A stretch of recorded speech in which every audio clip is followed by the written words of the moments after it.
د غزل مطلب ده چې اشنا مې وي تهمت په ما پورې شو، حق خدا ده چې په ما پورې شو،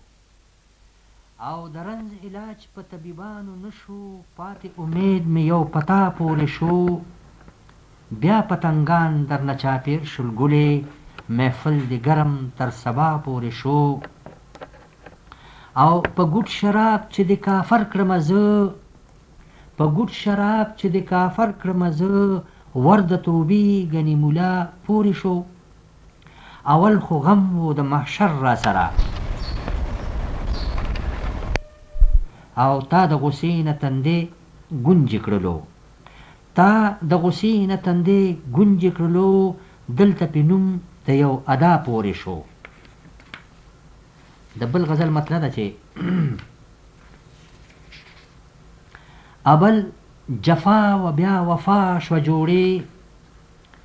اول جفا و بیا وفا شوه جوړې، تورې تیارې پسې رڼا شوه جوړې، ته شوې مسکی زه په ژړا شوم ګلې، ستا د خندا سیله ادا شوه جوړې،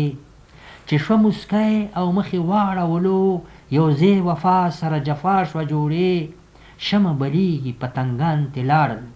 دا علامه خو د سبا شوه جوړې، یا د مغموم د سترګو اوښکې څاڅي، یا آینه نن په ژړا شوه جوړې.